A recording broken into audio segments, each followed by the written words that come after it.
अस्सलाम वालेकुम, कैसे आप सब। आई होप कि आप सब ठीक होंगे। आज का जो मेरा टॉपिक है सीपीसी का शॉर्ट्स ओवरव्यू दे देती हूँ, सीपीसी की समरी। तो ऑर्डर 1 जो है तो बात करता है कि पार्टीज होनी चाहिए, parties necessary party, proper party. Order 2 कहता है कि कॉज ऑफ एक्शन होना चाहिए। जिस प्लेन में कॉज ऑफ एक्शन नहीं होता, ऑर्डर 7 रूल 11 कहता है कि उस प्लेन को रिजेक्ट कर दिया जाए।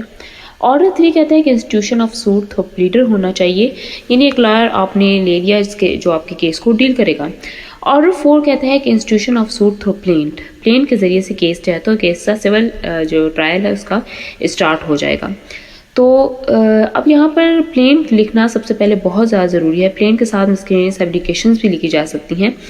वो सब हो जाने के बाद ये प्लेंट अपने आप कर लिया तो ऑर्डर 5 में इशुएंस ऑफ समन होगा, समन इशू करना होगा। समन इशू करने में हमारे पास जो सर्विस ऑफ समन है वो है पर्सनल सर्विस, पब्लिश, एफेक्सेशन और सब्स्टिट्यूटेड मेथड। अब समन सर्व करने के बाद जो स्टेज आएगी वो ये होगा कि या तो डिपेंडेंट आएगा या नहीं आएगा। अगर आएगा तो विद इन 30 डेज वो रिटर्न स्टेटमेंट जो है तो दे देगा, लेकिन अगर नहीं आता तो उसके खिलाफ एक्स पार्टी हो जाती है। और एक्स पार्टी डिग्री को हटाने के लिए 913 set aside ex parte decree है। और एक 12(2) है प्ली फॉर फ्रॉड, यानी प्ली फॉर फ्रॉड क्यों करेगा कि that is right to sue has concealed. अगर उसके कंसील किया गया हो तो वो जो है तो 12(2) में प्ली फॉर फ्रॉड कर सकता है। अब हमारे पास प्लेंट लिखी, प्लेंट को सबमिट किया, समन हो गया, डिफेंडेंट आया, उसने रिटर्न स्टेटमेंट दे दी। अब ऑर्डर 14 बात करता है कि अब प्लेंट और रिटर्न स्टेटमेंट के मुताबिक फ्रेमिंग ऑफ इश्यूज होंगे। फ्रेमिंग ऑफ इश्यूज क्या है कि प्लेंट और रिटर्न स्टेटमेंट में जज देखेगा कि इसमें कौन से तनाज़ात हैं, कौन से मसले हैं, उन मसाइल को जो है तो वो लिख लेगा।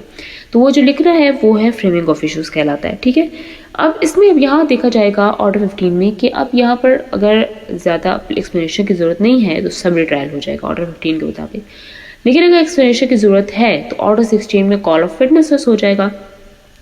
फिर ऑर्डर 18 में उनकी एग्जामिनेशन होगी, जिसमें कि एग्जामिनेशन चीफ है, क्रॉस है, और अगर ज़रूरत हो तो री एग्जामिन भी किया जा सकता है। लास्ट में जो है तो कोर्ट कहेगी कि अब आपके जो है तो क्योंकि कॉल ऑफ विटनेसेस हो गया, उनकी एग्जामिनेशन भी हो चुकी है, तो अब अपने आखिरी जो है तो बहस करनी है, जिसको हम कहते हैं कि फाइनल आर्गूमेंट आपने करने हैं। तो वो फाइनल आर्गूमेंट जब कर लेती है दोनों वकला तो उसके बाद जो है तो जजमेंट हो जाती है, कोर्ट अपना फैसला दे देती है और फिर डिग्री हो जाता है। तो ये शॉर्ट्स ओवरव्यू था सीपीसी का। आई होप कि आपको समझ आया होगा। इंशाल्लाह नेक्स्ट टॉपिक जो है तो सीआरपीसी की समरी कर लेंगे। तो फिलहाल के लिए इतना ही। अल्लाह हाफिज़, फ़ी अमान अल्लाह।